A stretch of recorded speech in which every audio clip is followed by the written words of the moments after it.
Beisner. This group is putting on an excellent conference. The catchphrase that I've heard Dr. Beisner say regularly is, he's trying to save the world from the people who are trying to save the world. There seems to be a lot of extreme views on how to protect and manage and steward our planet, and there's going to be a wonderful presentation from several key speakers, so please pick up a flyer. I'm hoping that, or planning that we will purchase a bulk collection of tickets for the congregation. They'll be way below half price by doing that, and then you can come with us. But this is May 1st and 2nd. Has the schedule been put out as far as what's going on? Okay. Oh. Okay. So, do you think it will reflect something like this, a Friday evening, Saturday morning? Yes, 5:30 p.m. Friday. Oh. Registration starts, and it will end at 5:30 p.m. on Saturday. Oh, full day. Okay. So please put that on your calendars. Also on your calendars, you know that this Sunday's Palm Sunday, and then our church does a whole week of evening meetings, all of it discourse Tuesday at 7 o'clock here. A Wednesday night, we call it Family Seder meal, but it's really a presentation on the redemption narrative of all of the scripture. And then we have a Maundy, Thursday service and a Good Friday service, both at 7 o'clock in the sanctuary. So that's also, we want to encourage you to put that on the calendar. Snacks will be out until lunchtime. You probably won't want lunch, but we hope you can stay for lunch. And then for those who know about it and those who want to come, there'll be a egg hunt across the street, and they're serving up hot dogs and drinks after 3. After lunch too, right? Pardon me? And there is a session after lunch, yes. So one of the neat things that Shane's been recently working on, you've been working on this in a long time, and all of a sudden some crazy things just came together? No, a lot of hard research. Okay, but it's been really fascinating and wonderful. And Shane is a very talented producer, and he's put together 2 videos he referenced last night. Hopefully you had the opportunity to see the first one. I sent that out in the church newsletter. But now we're going to watch the second one as you take your final scrumption at the table. But let's pray for our day. Father in heaven, again, we bless your name. We thank you for the truth of your word and how it confirms so much of your rule over this world and our place in it. Bless Shane as he makes this presentation, all the presentations today, and that your church would be blessed and benefited by it, equipped to be great ministers of your gospel. We ask in Jesus' name. Amen. Thank you, kind sir. Thank you, Pastor Morlock. I am going to just cue this video up. The good thing about this second video is it kind of recaps what I covered on the first video. So if you haven't had a chance yet to see the first video, then this will sort of help you to understand where I was, what the issues are. Let's see, Humble Skeptic Podcast, that's me. And this is the first video, and here's the second one. This is the one I just did like a couple days ago. So I'll recap and it seems probable also. The whole idea is just to give you an overview of my research into Theophilus and Joanna and this artifact, which I think could open up a new paradigm, a new way of looking at Luke, particularly if we get a better understanding of who Luke is and who Luke's addressee is. That and what you said as a starting point, it's not the only information that helps reset the paradigm. We'll talk about a lot of things that help to give us a new perspective on Luke, but we'll start with this, and then, so as you're finishing your breakfast, enjoy this presentation about history, archaeology, and Luke's most excellent Theophilus.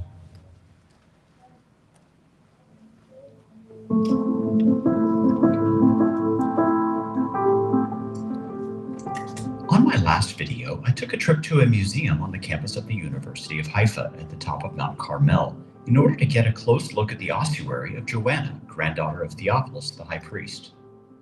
I believe this is one of the most important archaeological artifacts related to the Bible, since in my opinion, there are many reasons to connect the Theophilus and Joanna named on this ossuary with the individuals of the same name who appear in the Gospel of Luke. But I wanted to know what a representative of the museum might say about this curious artifact from their own collection. יוחנה ברת יוחנן, בר תיאופילוס כהן גדול. What do you think about that possible connection that Luke may have been addressing the high priest of this period? It seems probable. Also, to my understanding, if you refer to his role in the Jesus trial, he wasn't at the time serving as a high priest. It's after that period. I wouldn't think it's a coincidence. I think Theophilus is a pretty rare name, and the combination Yohana and Theophilus, I think it's there's no coincidence here.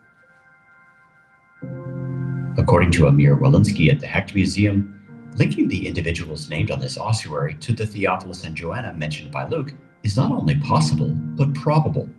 And as I later discovered, this view is also shared by Stephen Notley, the director of the El Araj excavation project, and a former student and colleague of David Flusser, one of the first scholars to write about the discovery of the Joanna ossuary.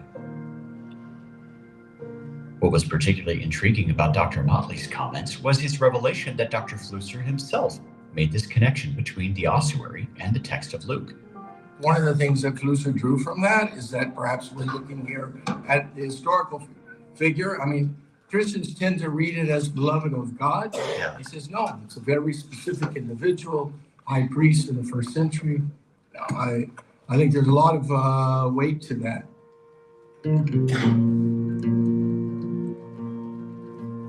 Now in this video, I'll present additional evidence in favor of identifying Luke's most excellent Theophilus with Theophilus the high priest.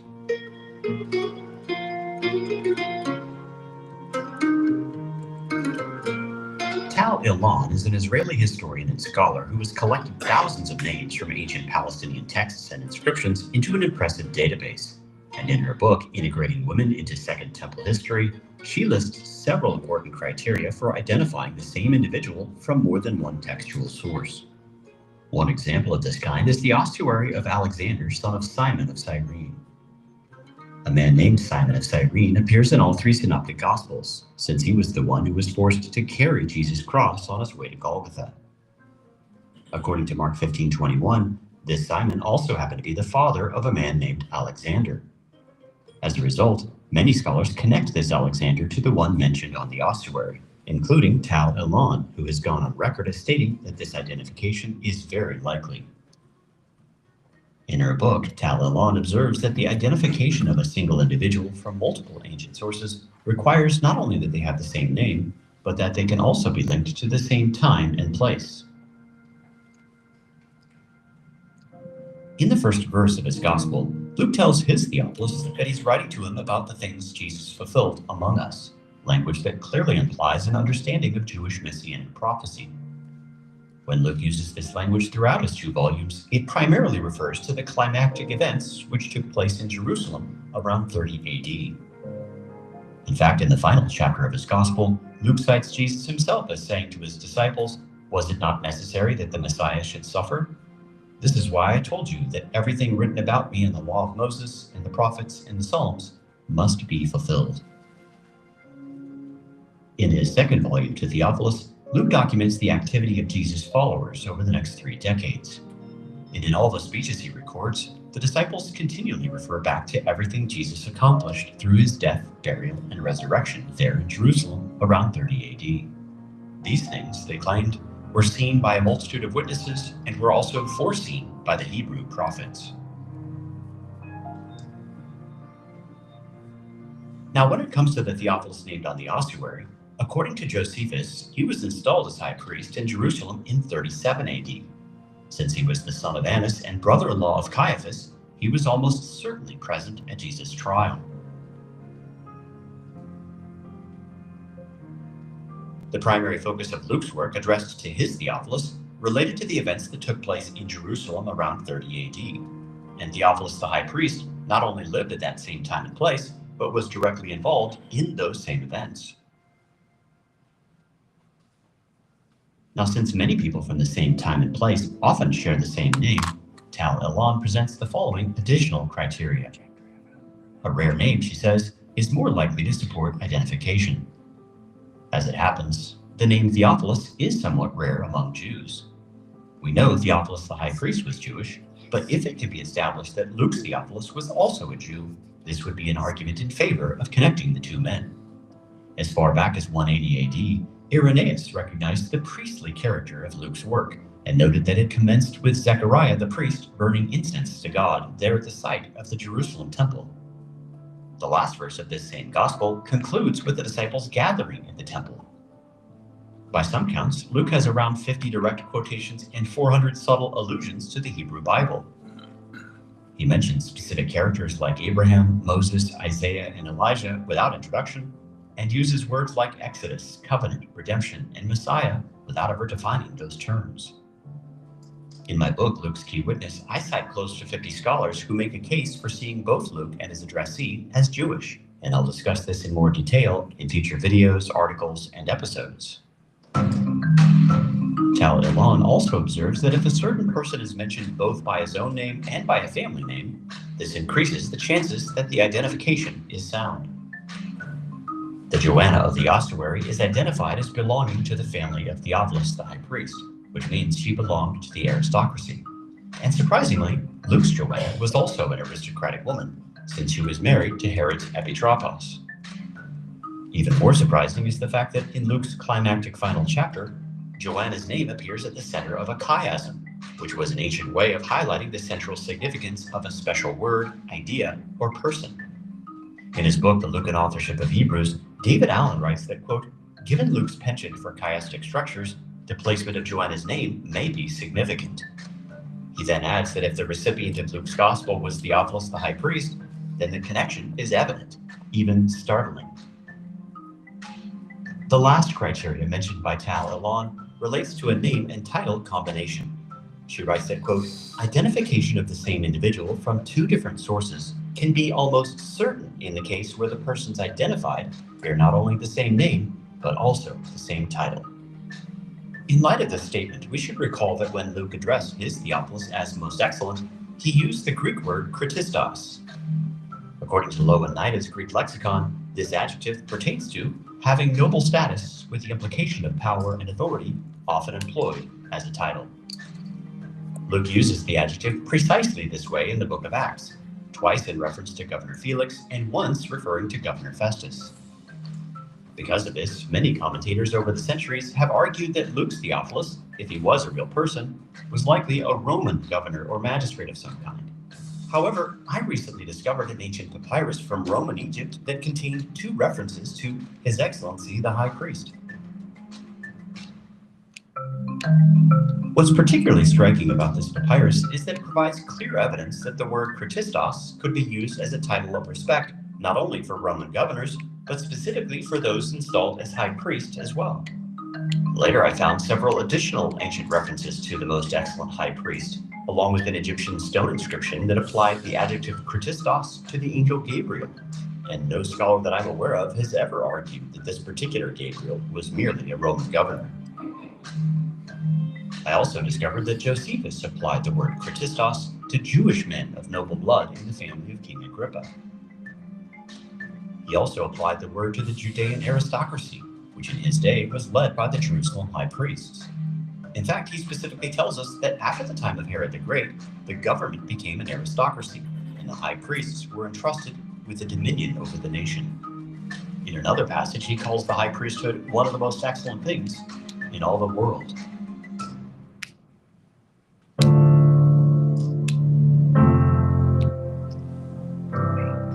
Therefore, in light of Tao Elan's statement that identification of the same individual from two different sources can be almost certain in the case where the persons identified bear not only the same name, but also the same title, I think an excellent case can be made for linking Luke's addressee with the Jerusalem high priest, since it was appropriate to use the word Christos as a title of respect for both individuals.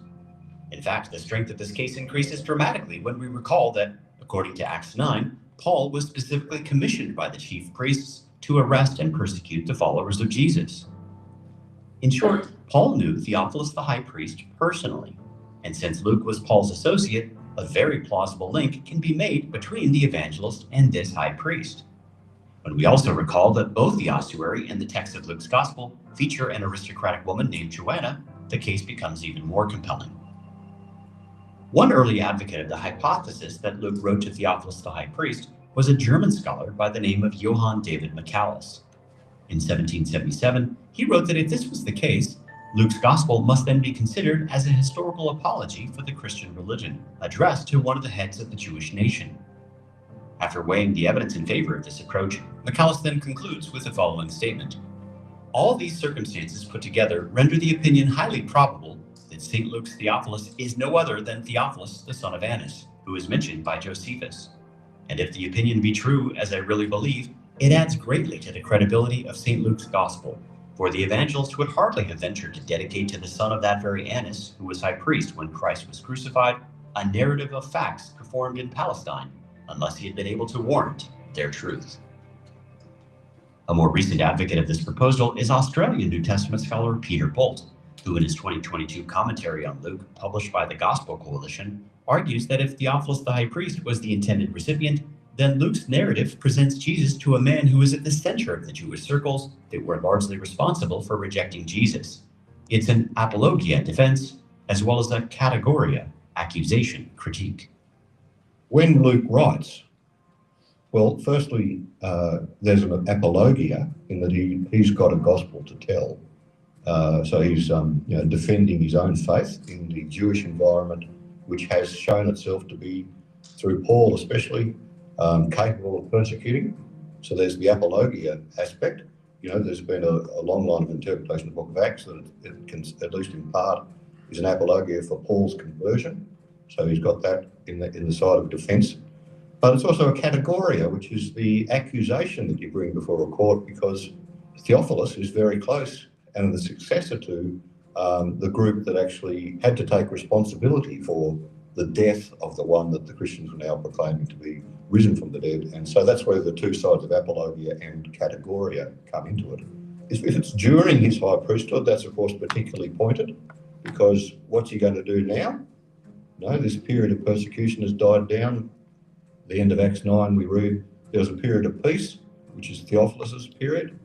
And so things settle down, or it could be afterwards, when he's no longer high priest, but he's still within those circles, he's still within the family, he's still got... And the one member of the family who's possibly open. Yeah, that's right. Yeah. So Jesus himself said you'd stand before kings and courts, and here Luke is able to take the audience that's been offered him through connection with Joanna, I would argue, to speak in narrative form to this prominent high priest or ex-high priest if it's beyond that time. And all the way through, if you think about the high priest who knows his scriptures and knows the scriptures of Israel, stands within them, Luke is presenting all these events, the Jesus events, he's presenting it all as fulfillment of scriptures.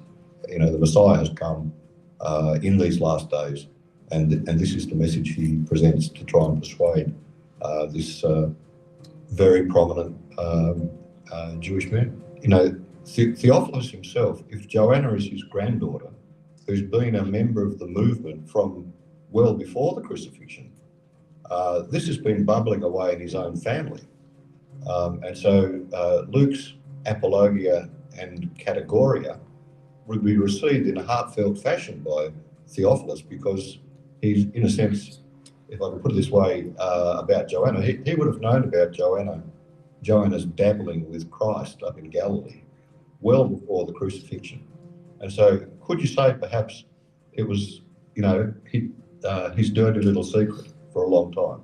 We know that he's interested in evidence because he uses the language of eyewitness testimony. He provides eyewitness reports, and lo and behold, in a very prominent way, you've got one of the crucial eyewitnesses from the beginning, from the resurrection day. You've got his own granddaughter. So as Luke's trying to present to Theophilus, not so much the story, but the certainty about these things being true. And I think, given the prominence of Joanna and her relationship to him, Luke's very cheeky because he's saying, if you want to know the certainty, listen to your granddaughter.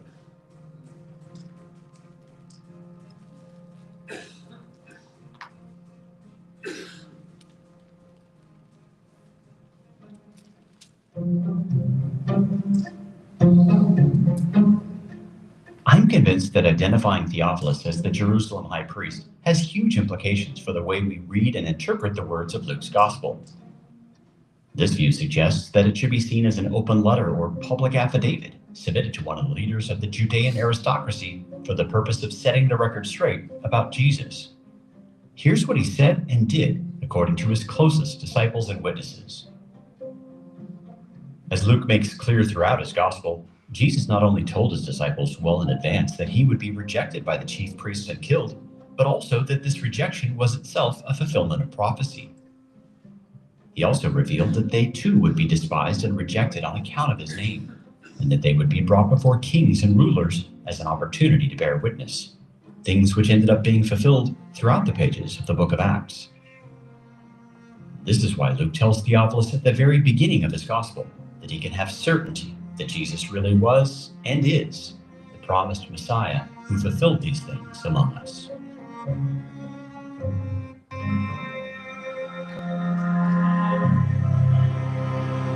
All right, so that's the presentation, and I would love it if you would forward this to, just send this to people who might be open or in conversation.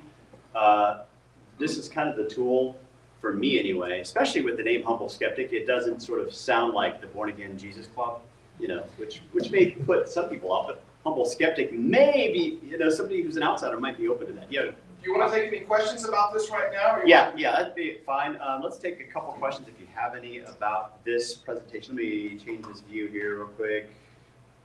All right. After watching this, anything come to mind, any question or comment? Yes, there's one way in the back. Did you use any AI artwork that you prompted? I did. I explored. Okay, that's all I need to know. I explored but didn't use. Really? Explored but didn't use. Okay. And how come no one's calling Luke a doctor? Well, it's all about what was edited. There are people who make that connection, and there is a possibility that he is a physician based on one of the things in Paul's writings. Question is that the same Luke? There's always a possibility that it's a different Luke, right? So I do think that the very earliest sources, which we'll talk about, indicate that the Luke who wrote the gospel was also the physician Paul referred to. All right. Yes. Theophilus's reign, it seemed like it was really short, and then there's also a connection to maybe peace, or there's less persecution of the Christians. Yeah. Is that common for a priest to reign only a short period of time? It was common. Annas reigned for 10 years, from like 6 AD to something like, I think, 8 or something years. And then his son Eleazar takes over for something like 6 years, 4 years. And then after that, Caiaphas has a long reign for maybe 10 years. In the Old Testament, it was a lifetime appointment. Right. And then after Caiaphas, it's like only 1 or 2 years, 1 or 2 years, 1 or 2 years. And it's just flipping over and again, because it's like they are actually appointed now by the Roman Empire. The Roman governors nearby, Vitalis, who later became emperor, was the one who installed Theophilus. And then they'll do something that makes him mad, and then you're out. Somebody, your brother's in. Yeah. It's pretty common. So yeah, the short reign is actually just read Josephus. He makes clear that they had very short reigns. And the period of peace is interesting too, because a number of commentators will talk about the fact that the family of Annas was specifically involved in persecution. So whenever you see the periods of high persecution, one of the sons of Annas was in charge, whether Caiaphas or a successor like Jonathan but there's this noticeable absence that like high persecution, but they skipped over this one period of peace, which would have been Theophilus' reign. I've been corresponding with Peter Bolt about that. Yeah. That's interesting. Well, related to the high priest again, it does seem the gospel mentions two high priests at one time, Annas and Caiaphas being involved in trials. You have any comment on that? Luke and John kind of mentioned this, that Luke talks about during the high priesthood of Caiaphas and Annas. High priesthood singular, but two. And that's kind of rare, like a dual high priesthood. It's not actually that uncommon in the Mishnah. If you just start to look at different sources, there were places where there's overlap, especially, it's co-regency, father-in-law, son-in-law. That would be Annas and Caiaphas. Especially if you think of it as a high priest emeritus. The high priest needed a stand-in because it's easy to get unclean. You touch somebody who just touched a bone and, you're out. Or you get a sickness or something. You could be, if you touch something inappropriate in that last week, you could be defiled and not be able to do service. So you have a stand-in. They called it a sagon. And then that person would be the stand-in and he would come in. So often it would be a relative who would be that stand-in. So that could be the relationship. But since Annas was the emeritus high priest, father-in-law, he was kind of like the godfather. Do it this way. Yeah. All right. Do we know how he died in 67? Well, we do know that the last living son of Annas was still alive in 67, and he was the only son still alive. That means by 67, this guy's name was Annas Jr., Annas II. He was still alive in 67, and since he's the only son of Annas still alive, that means Theophilus is not alive by that time. So it makes it plausible that Theophilus could have lived into the 60s, because he was only 2 years or so younger than Theophilus. And but Theophilus is no longer alive by 67. That's my own triangulation work, and I've mentioned that date, which to me dates, if this is the right Theophilus, it dates the text of Luke and Acts between 37 and 67. Because if you're going to write to Theophilus, you got to do it while he's still alive. How often do you write to dead people? It doesn't. Okay, quick announcement about. I brought some things here, like free articles and things that I've just used in various occasions. So feel free to take some of those. I've got a couple of coffee mugs and coasters. Coasters are free. You can take a coffee mug home if you are a supporter or you want to become a supporter, and I'll trust you. Just take it home. All right. Okay, so let's talk about the implications of this view. So I'm starting with the idea that this is a paradigm shift in the way we think about Luke. And by the way, does anybody know what this image is here? Raise your hand if you've seen that before, if you know what it is. That's an image from an illustrated Bible called the Book of Kells. The Book of Kells, it was illustrated about 800 AD, and this is an image of the four Gospels. Now, anyone want to take a peek, take a guess at which one of those four is Luke? Which one is the Gospel of Luke? Okay, cool. Nobody has a clue. This is awesome. I'm gonna give you a clue in the next screenshot. This again, 800, and there are images that correspond to the four different Gospels that get used over and over throughout history, and I'll tell you why soon. Now, in his 1996 book, The Theology of the Book of Acts, let me change glasses here. A guy named Jacob Jervell argued that many New Testament scholars were beginning to challenge the assumption of Luke's Gentile background. I don't know about you guys, but I have always heard Luke is a Gentile writing to Gentiles. It's just kind of like nobody questions it. Well, it turns out that there are a lot of scholars beginning in the 90s to the present day that are challenging that hypothesis, arguing for a paradigm shift, not associated with anything to do with the ossuary. For years, he says, scholars were nearly unanimous in viewing Acts as a Gentile Christian document written by a Gentile Christian for Gentile Christians. This is not tenable any longer, he says. In that same year, 1996, David Allen made a case for Luke's Jewishness and argued that there is no longer a consensus that he was a Gentile. He's arguing this in just evaluating the landscape. He wrote that in 96 in a journal article. 2010 or so, he changed his article into a book, so that book came out in 2010.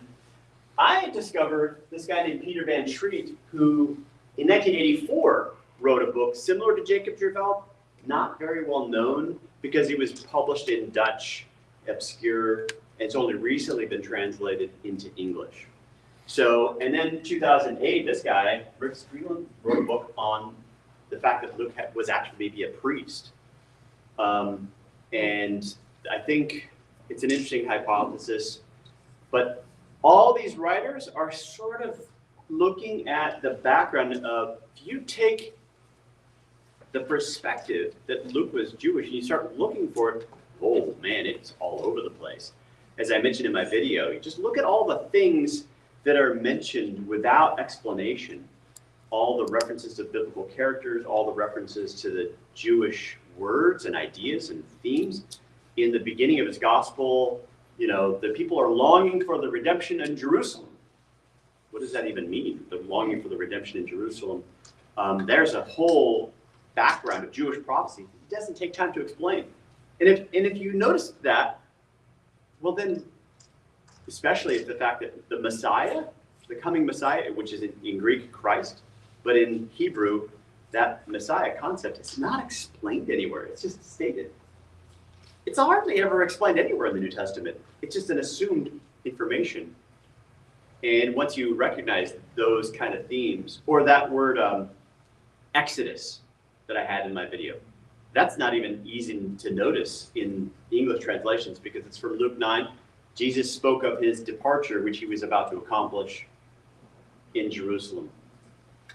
How do you accomplish a departure? But if he spoke in Greek, he spoke of his Exodus that he was going to accomplish. Well, that's a new Exodus. In fact, the old Exodus was just a prelude to the greater Exodus. And he's the greater lamb whose blood atones. I mean, this is the more ultimate Passover. The other was just the sort of the appetizer. And that's the thing that identified the Hebrew people as a nation, the whole Passover story. All right, so it's not unpacked anywhere. It's not introduced anywhere. These themes are not disclosed. Well, if that's the case, Theophilus, if he's a Gentile, he can't be a recent convert, right? He's got to have some background since all these things are stated the way they are. But if he's not a recent convert, why does Luke write the gospel the way he does? Starting with the beginning of the Jesus story. That's a kind of a weird thing to do for somebody. It seems like if you already understand Exodus and redemption and Jesus Messiah and stuff, well, you probably would have heard the gospel story from one of these other reports that Luke already talks about in the beginning of the gospel. Many have already undertaken to compile the narrative. Sounds like he is reminding him, not telling him for the first time, reminding him of things he already knows. He's just kind of stating this in a prologue. So why does he give him the story of Jesus from the beginning? Without a lot of commentary along the way. Something to think about. All right.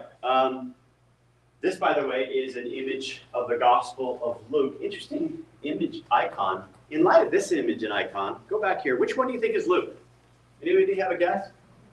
I'm going to zoom in so you can see it better. Yeah. Bottom left. Bottom left. Yeah. It turns out that there are a lot of symbols going back to the history of Christian iconography that identify Luke with a cow and a calf, cow-calf imagery. And I will explain that coming up. All right. So reasons for the paradigm shift from these scholars who are talking about the Jewishness of Luke's gospel they focus on the many Hebraisms and Semitisms in Luke's Greek. It's very polished Greek. Luke has very high quality Greek, and yet also a lot of Semitisms. The way you say certain words and phrases that's like, well, that's not a typical Greek phrase or word. That's a Semitic thing. It's borrowing language that's we might say it like in English you might refer to a chaise lounge. That's pretty common, but it's a French word.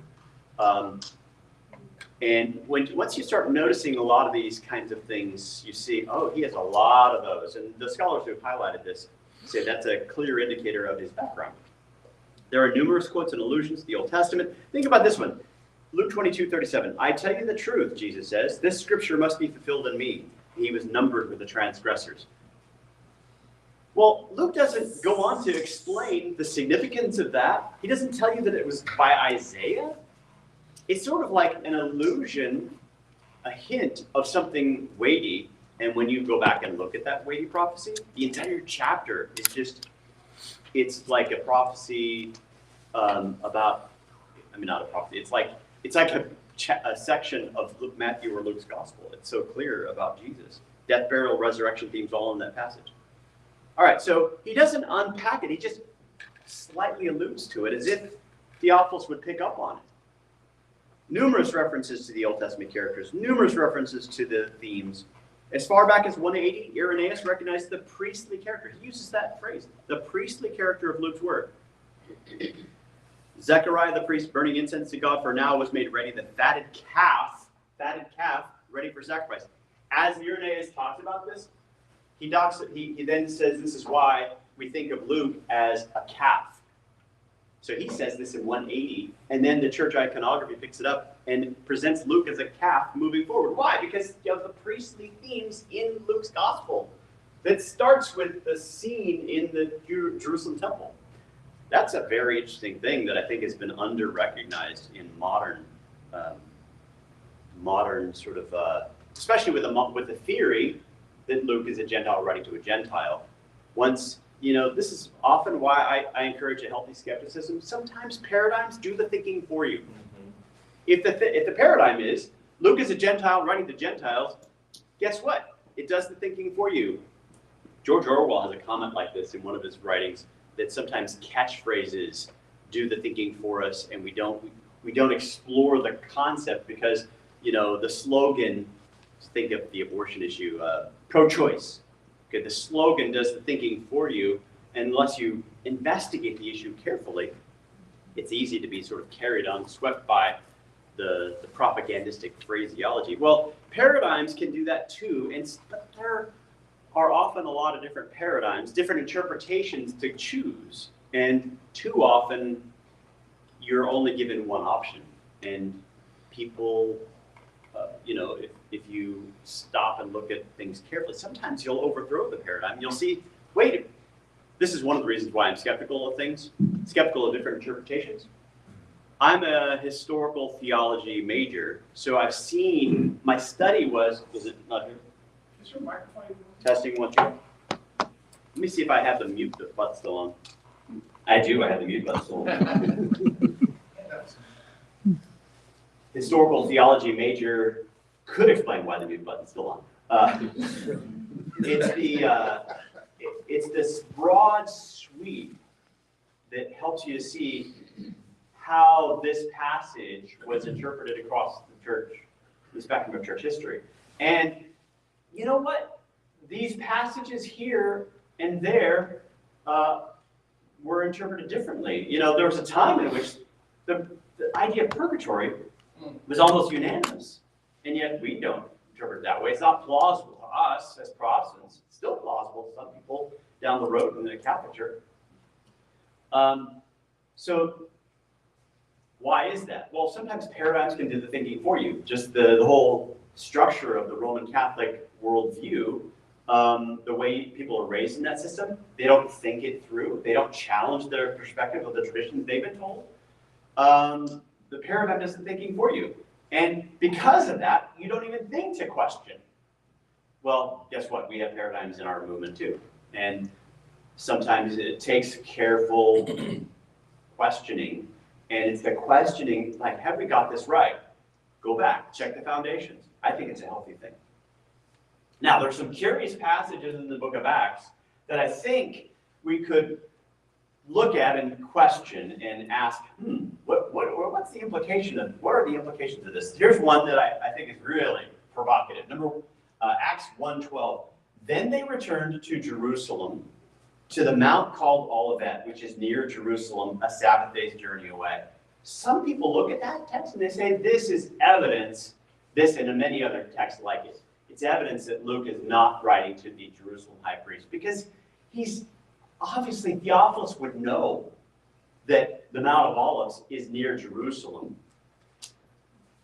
And my response to that is, well, it's pretty common for a person to write to a person of dignity with a wider audience in mind.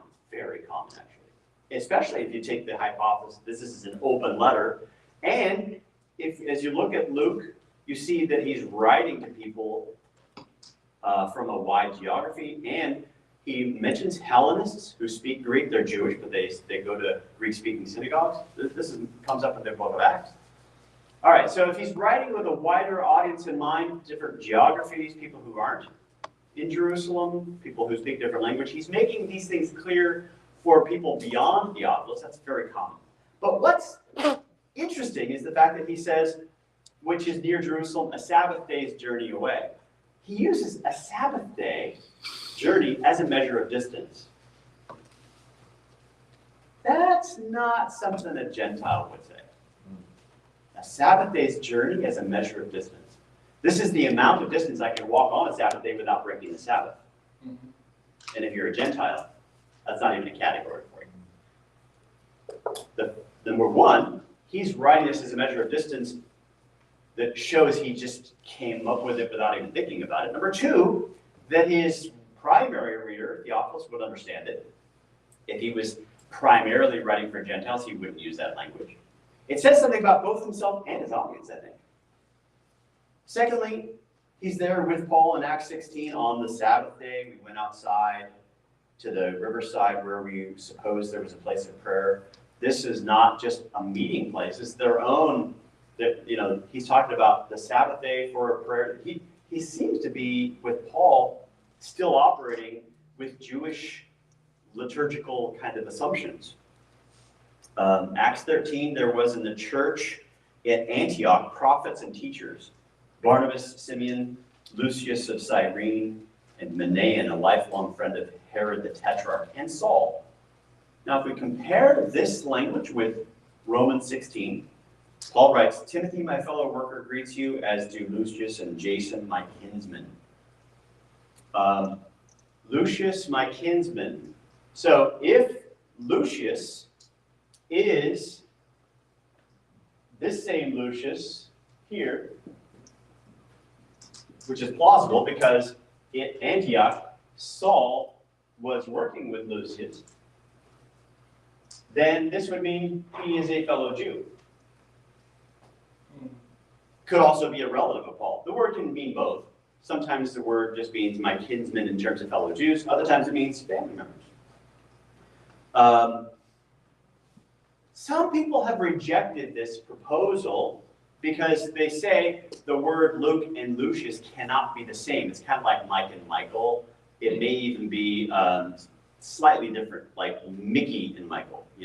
They say that the two names are too far apart. They're not. You can't have one be an abbreviation of the other. That was a very common thing for scholars to say up until about 1911, somewhere just after the turn of the 1900s. There was an inscription that was found in which it was like a funeral description, and it mentioned a person named Lucius, and then later Lucas. So the same individual is referred to using both names, and which helped us to show that all those who had that dogmatic it can't be, we're just wrong. That is in some of the key lexicons, BDAG, one of the famous lexicons. That inscription information is there, and it's very clear that Luke and Lucius can be the same individual.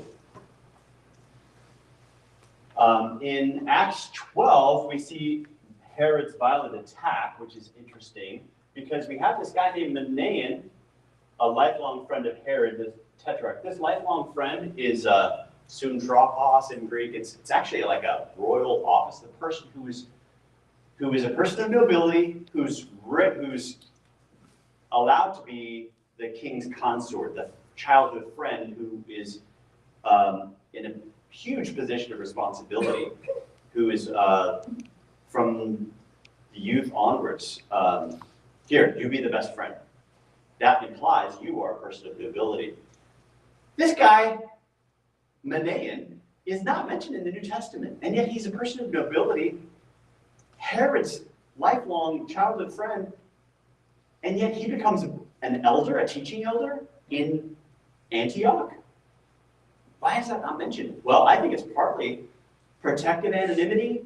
There's a period in which Herod is persecuting. His times when he wanted to persecute and kill Jesus, and there are other times in which he's here in Acts 12. There's a violent attack. So this is why he's in Antioch. And he's in Antioch, and Luke is the only one who mentions his name, because now that he's in Antioch, it's safe to mention his name. Safe to mention his whereabouts, because he's safe.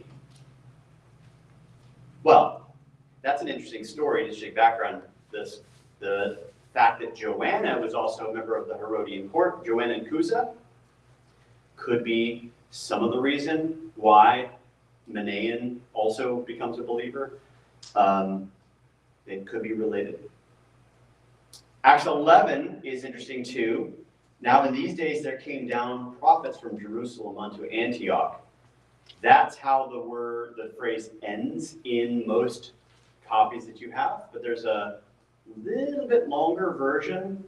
If you look at the Codex Beza, which is often called the Western text, you see slightly different, longer sentences that could account for as much as 6% more information.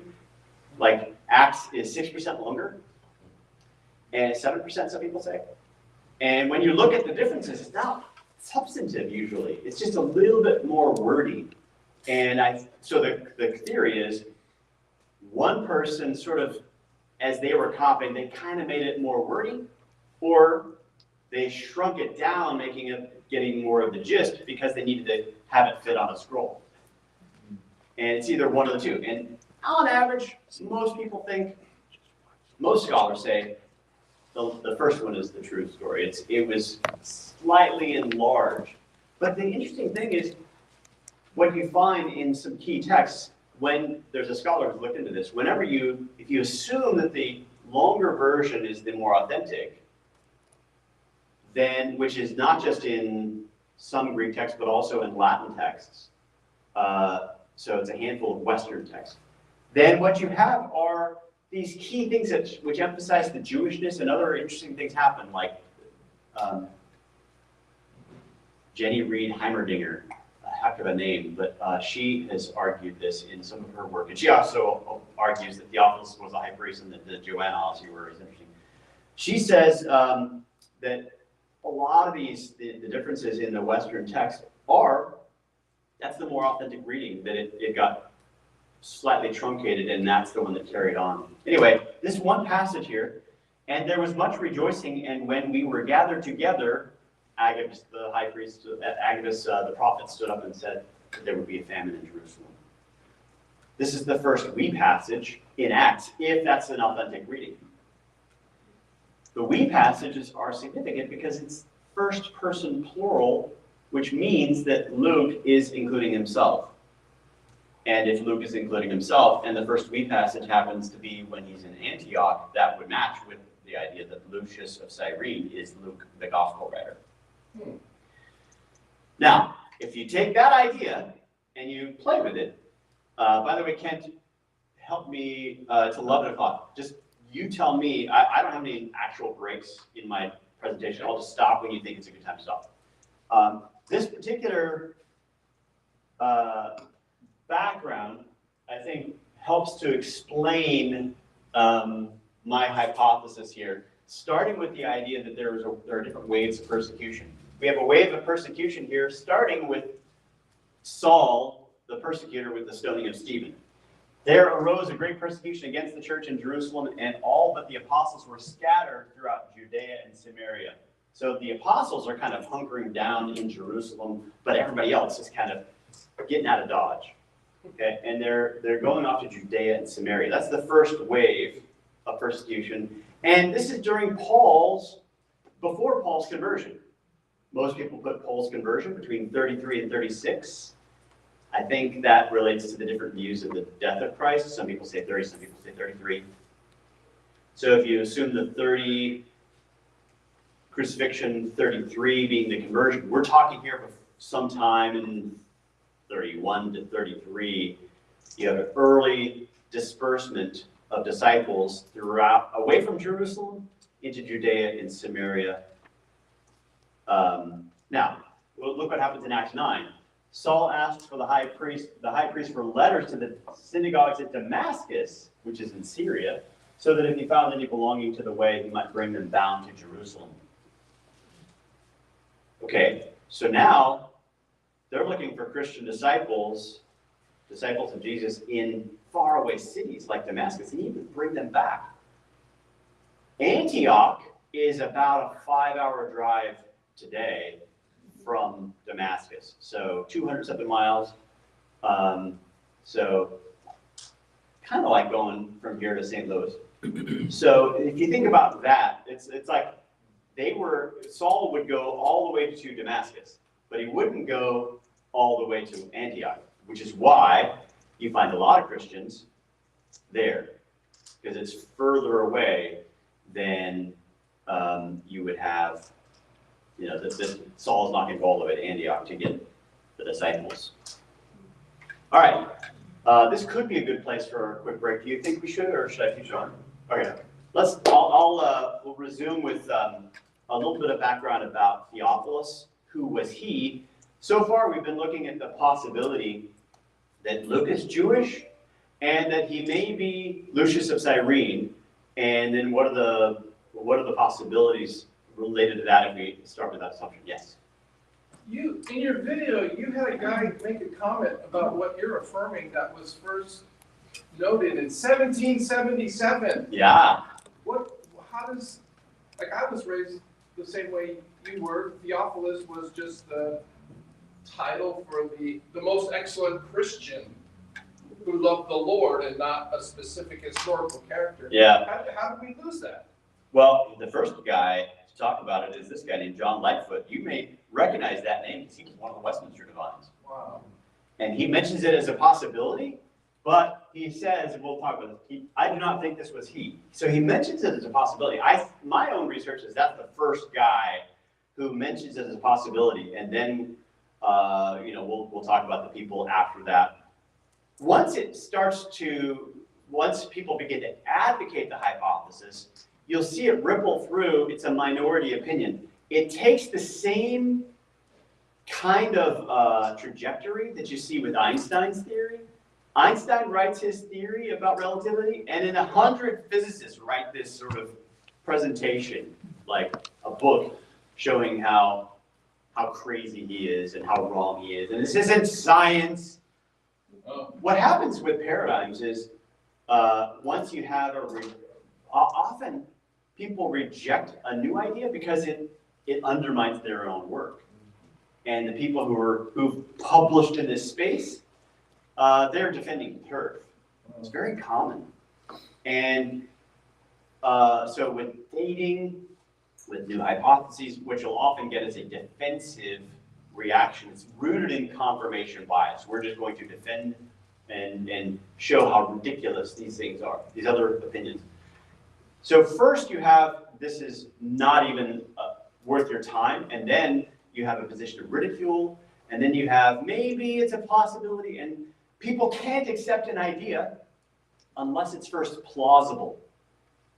And so it takes time for that plausibility to happen. What you find is that starting with John Lightfoot, it's like introduced, and then it becomes ridiculed, and some people think it's possible, and then it's not really until the 1900s that you find a few more scholars taking it seriously, and now it's gaining momentum because people are challenging the hypothesis.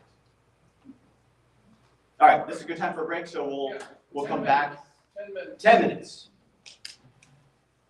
Thank you.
You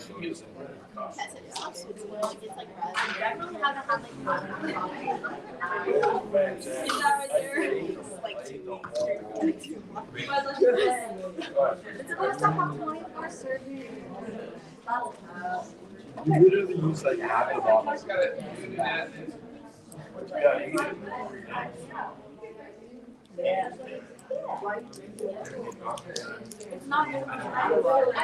Is that grape juice? Try it. No. Try it. It's so No. Did you put a lollipop in there and melt it?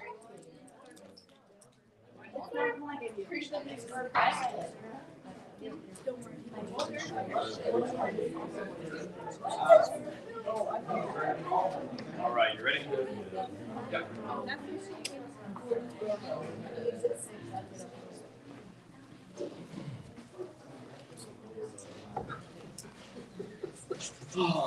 Testing, 1, 2, hey, we're ready, okay. All right, so who was Theophilus? There are a lot of views in the history of the church. The oldest view that I can find is Origen's view that kind of ripples throughout church history, that Theophilus is just a pseudonym. It's the name, love of God. How many have heard that one then? Theophilus just means one who loves God. If you love God, you're a Theophilus. This view, you can see, Origen teaches this view.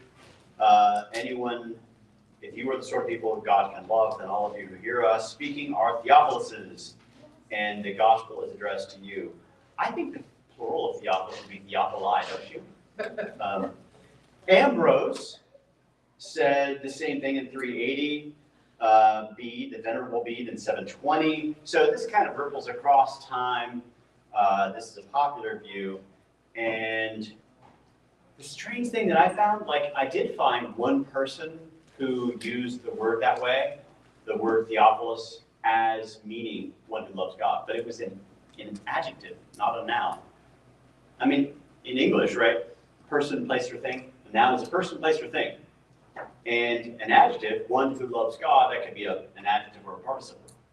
So I found an ancient Greek writer who used that in that way. So I would expect, and I've seen other people talk about this too, if Luke is using it that way, he would refer to, you know, he would have an adjective or a participle that way. And there are other reasons we'll look at. But Erasmus, it seems like, to me, is the first person to sort of question that, or at least in his day, he mentions people who question this. Theophilus sounds like lover of God or pleasing to God. Whether it is a special name or an epithet to the pious reader, many dispute. So he talks about the fact that this is disputed in his day. I myself think it's a proper name. So he ended up siding with the idea that this is a real person. Now, here are just a few comments from people under these different theories, either supportive or pushing back.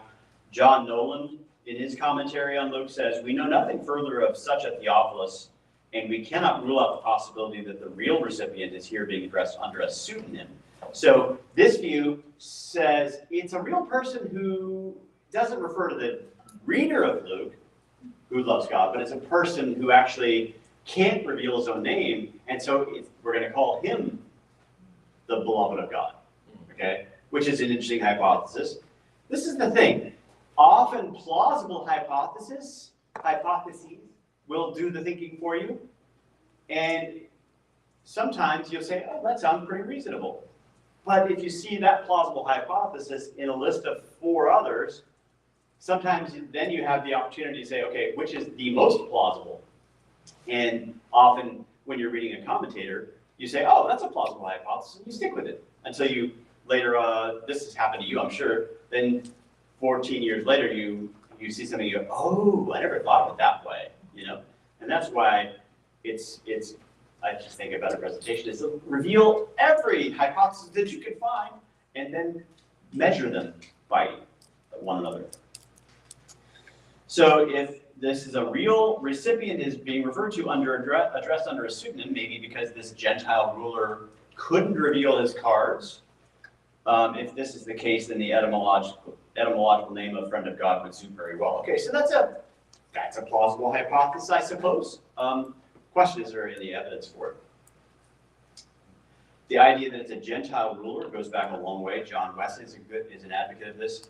Most excellent Theophilus, this was the appellation usually given to Roman governors.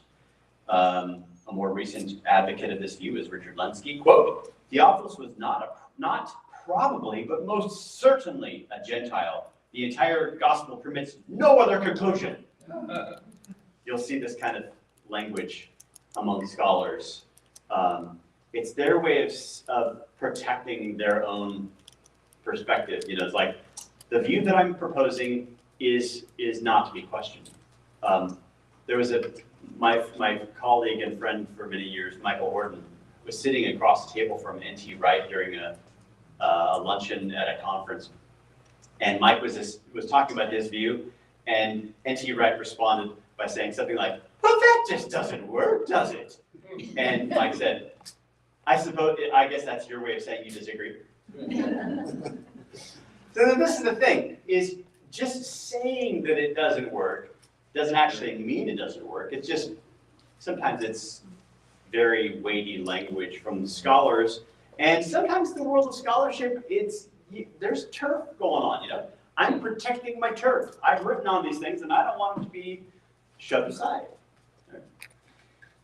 The unknown ruler, a lot of commentators say, you know, Theophilus, whoever he was, we don't know. This is one of my favorites on this is the Archaeological Study Bible that the ESV put out. Theophilus was apparently a man of some social standing, although nothing specific about him is known. Okay, but then you go to the book of Acts, and its commentator, written by a totally different person, I'm assuming, says, in Judea, a Theophilus was high priest from AD 37 to 41. His name was discovered in an ossuary near Jerusalem. It mentions both, you know, the high priest from Josephus plus the ossuary, but nothing can be known about this Theophilus. I think the other guy who wrote that part said something might possibly could be known. This is the problem too, with translations and study Bibles. A lot of times they're put together by committees. You know, not one guy did it. So, and then the question is the editor making sense of it all. Another view is that Luke is writing to a patron, someone who is wealthy, who helps finance the project. And that view has been popular for 100 years or more. Here's one advocate of this view. I do not think that Theophilus is a fictitious person because the epithet most excellent would be unsuitable in such a way. I think that's a good critique. Nobody would call, you know, hey, you beloved of God, you typical reader, most excellent typical reader. No, what my experience is that word, most excellent, Christos, it's used everywhere, literally, not metaphorically. It really refers to a person of high office. In fact, the word kratistos, the krat, is the same word we have in bureaucrat, technocrat, autocrat. That's the word used in the ancient Greek word for emperor. Autocrat, it's the word power. Kratistos is rooted in krateo. It's the word power. So most powerful is probably a more accurate literal translation, which is why it refers to a man of high power and authority and high, not just office, not just a wealthy person, but a person of high office, which is why it was used of the angel Gabriel. He's not just an angel, he's an archangel. Most excellent Gabriel, high angel. Okay, so some people have tried to argue that it refers to a man of wealth, and we'll talk about this in the next slide here. But here's what he says. In my view, Garland says, Theophilus is the patron who provided funds to publish and distribute Luke and Acts. There have been some people lately recent years, the last couple of decades, who push back at this, that that's not the way publishing worked in the first century. You're assuming modern views of publishing and financing and importing that into the ancient world. In reality, you just kind of handed, you know, somebody would come and when they were visiting, they would make their own copy and bring it to their synagogue, or you'd bring it to the synagogue when you're visiting, you're bringing a copy and you're distributing there. It's not like it required a lot of funding. They had ink and paper in those days, and it was mostly synagogues because individuals didn't have scrolls. You give them to libraries and synagogues. And so the whole idea of the funding, writing to a patron, is being questioned. But one of the reasons why this theory had weight was that people argued that some of the language in Josephus sort of hints at a patron. So some argue that Josephus referred to his patron in a way that's similar to Luke's prologue when he said, "To thee, O Epaphroditus, thou most excellent of men, do I dedicate this treatise of our antiquities." So he calls Epaphroditus most excellent, and it's in a dedication, and it sounds like he's writing to a patron of some kind. However, my question is, do we really know that that's the subject-patron relationship? Because it turns out that there was, according to Tacitus and other historians, and this inscription, a person named Epaphroditus who served as the royal secretary for both Nero and Domitian. When Josephus was adopted by Emperor Vespasian around the time of the Jewish War, he became part of the Flavian family, which is why he's known to us today as Flavius Josephus. And since he became the adopted brother of Domitian, the son of Vespasian, Titus is the son, Domitian's the son. Domitian was Josephus' brother once Josephus gets adopted. And it's very likely that he would have known Epaphroditus, his royal secretary. And that royal secretary, it's not like he's the guy to make appointments. He was royal secretary, like Secretary of State, kind of closer to that anyway. But he would also be the one to ask others for financial support during elections and a lot of other stuff. A contrasting example can be found in the epistle to Diognetus, late 1st century, early 2nd century text, which begins this way. "Since I see, most excellent Diognetus, that you are extremely interested in learning about the religion of the Christians and are asking very clear and careful questions about them." So this is an apologia. It's an apologia to a most excellent Diognetus. We don't know the author's name. Sometimes you'll see references to this epistle called the Epistle of Methetes. And that word Methetes just means disciple. It's an unknown disciple writing to Diognetus. But it's very early. I actually argue 1st century. I think there are references to the temple before its destruction, maybe pre-70. There's been a history of late dating everything. Anything to do with Christianity, it's always late. And that got cemented in stone with the German scholars and then the elites in every university. And it's been hard to jackhammer that concrete that, where everything got cemented in stone with late dates. Nevertheless, this epistle to Diognetus, it's a most excellent, and it's a defense. You could tell he's kind of a political official with high authority because he talks about the fact that Christians are actually good to have as citizens, and here's why: they love their neighbor, and it's an excellent piece. I'll look it up and read it. It's very, very compelling. What's the title? It's called the Epistle to Diognetus, or the Epistle of Methetes. One of the things he says, he talks about, "Oh, sweet exchange, that Christ would take my sin and give me his righteousness." This is an early text that is that's like imputation, justification. It's very good. All right. Theophilus the high priest is as I mentioned, it's one of the possibilities in terms of identifying Theophilus. And as we talked about last time, Lightfoot was the first to mention that, connecting it to the Theophilus who's mentioned in Josephus, because he's a most excellent kind of a character. But then, I'm going to throw it in my commentary because it's the same name. I just don't think it's right. Because the paradigm's doing the thinking for him. He's convinced with the other perspective. And it just seems implausible, especially under the idea that you're dedicating it, under the idea of dedication. I'm dedicating it to you. Because the guy is hostile. Yeah, well, what if it's an apologia to a hostile party? That's also a possibility. Theodore Haza was one of the first guys to mention this as a person advocating the position. He writes this in about 1720. The title Chrestistos was given in dignity and honors to men holding magistrates. Thus, to whom could it be more fitting than to Theophilus the high priest, for his name is the same. Moreover, it seems very probable to me that the gospel was composed in Jerusalem, that Luke was with Paul in Jerusalem is clear from Acts 21 and a whole bunch of other passages. And the genealogy of Christ could hardly be done anywhere else than in Jerusalem or Bethlehem. He writes this in like a dictionary in German.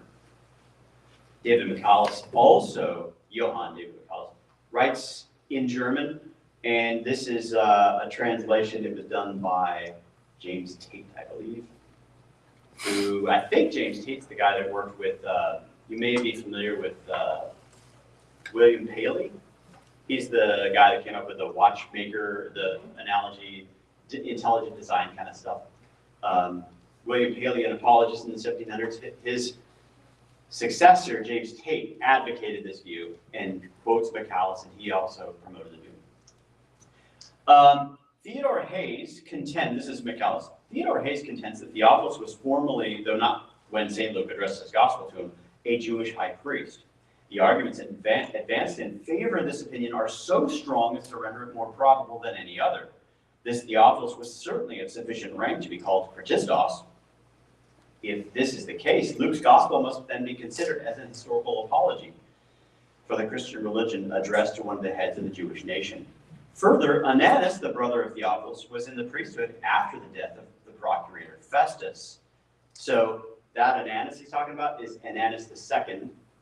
He is there, what he mentions there, after the death of Festus, 62-ish. So following that period, I've been able to trace Ananus being alive until 69. And if he's only 2 years younger than, 2 or 3 years younger than Theophilus, that gives plausibility that Theophilus could have lived until that period.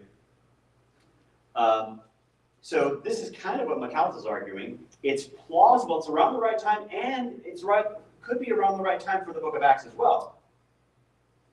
Consequently, Theophilus himself might have been alive, not only when St. Luke wrote his gospel, but likewise when he wrote Acts of the Apostles. Lastly, when we take into consideration that this Theophilus is the only person of that name whose history is recorded in the annals of the first century, the possibility that he is the same with St. Luke's Theophilus becomes a probability. Now, imagine what he would have done with the Joanna ossuary.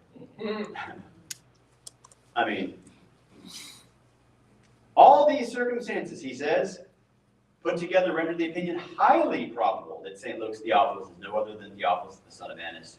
I mentioned this one on my video. And yeah, I think that once this gets into the theological conversation, a lot of people reacted violently against it. And a lot of the scholars protected their turf, and they didn't even countenance it. This is just absurd. You'll even see well-known names, F.F. Bruce and stuff, mentioned it in their commentaries, but that, you know, it's even more implausible is the idea that he was the high priest. That's pretty common. And I'm skeptical of easy dismissals.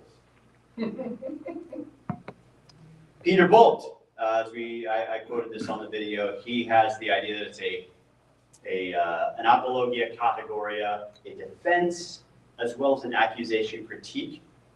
To me, the way I say it is an open letter. It's an open letter explaining what Jesus did and what he said and did according to the closest witnesses and disciples in order to set the record straight about Jesus. If you think of it that way, I think it makes the best sense of both Luke and Acts. Once I got here and I said, okay, there seems to be weight to this hypothesis. It's still a hypothesis. I just think it's the best hypothesis.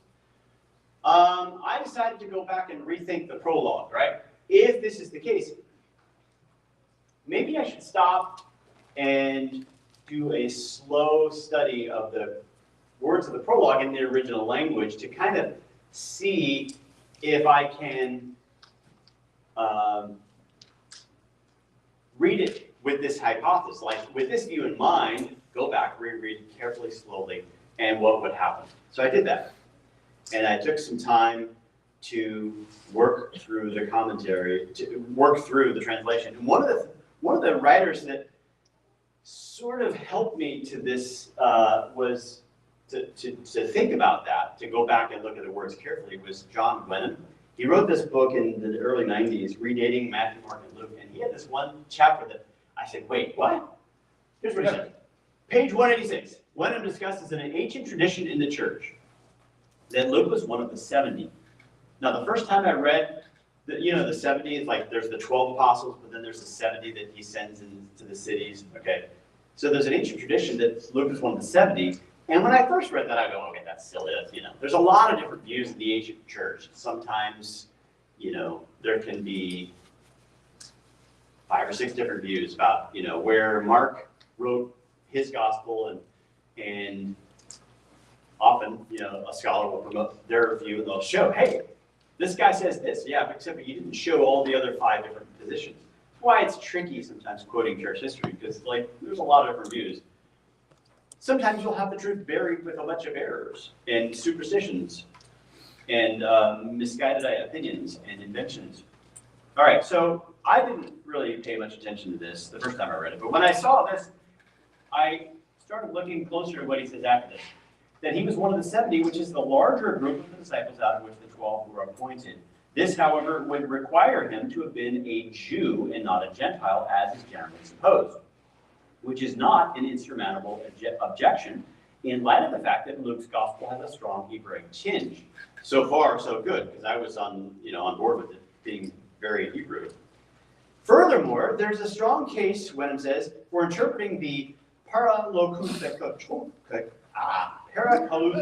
anothen of the prologue as a claim by Luke to have actually followed the events of the gospel as they took place. This is the moment where I had the mic drop, wait, what? I've never heard anybody argue that. And this is one of the biggest paradigm shifts for me, is to consider this as a possibility. And we'll walk through the prologue with this idea that what does this phrase mean it's in Luke chapter 1, verse 3. And here's an idea from Thomas Chalmers that I want to sort of help us to think about this category of paradigms.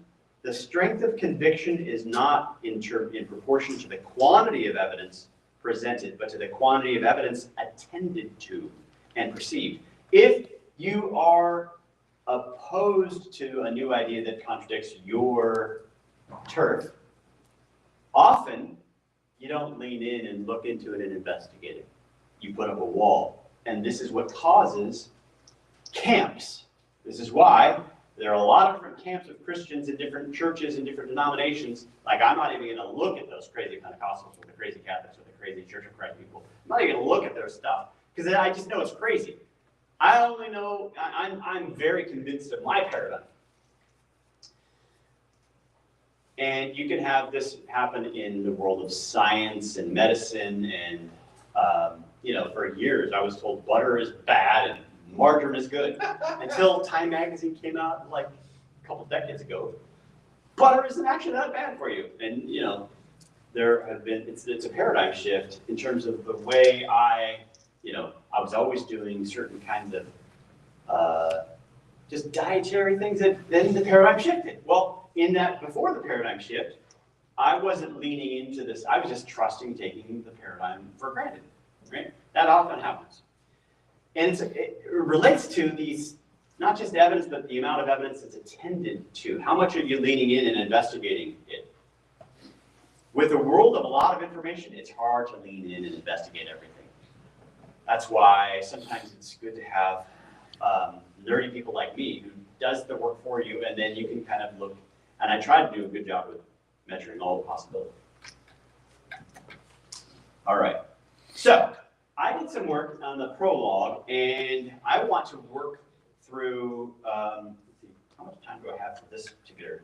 What time is it, Kent? Still have just about half hour. All right, I think I can get through the prologue material in a half hour. Here is the opening prologue in the NIV. Many have undertaken to draw up an account of things that have been fulfilled among us. The ESV there has the things that have been accomplished among us, so I prefer the NIV, the fulfilled, because I do think that that's what it says. Just as they were handed down to us by those who from the first were eyewitnesses and servants of the word. I don't like handed down, and I'll show you why. With this in mind, since I myself have carefully investigated everything from the beginning, I too decided to write an orderly account for you, most excellent Theophilus, that you may know the certainty of the things you've been taught. All right, so this particular word that I have here in bold, it relates to the presentation here. This is a participle, and the verb just means to follow closely, very close to the English word follow. And typically when you're following, you can follow a person or you can follow an idea. So you may tell a friend, yeah, I follow Calvin on that. Okay, well, you're not following, since you're separated by a couple hundred years, you may not be following literally. It's kind of a metaphor, like following an idea. But the question is, can it mean what the NIV says here? Carefully investigated.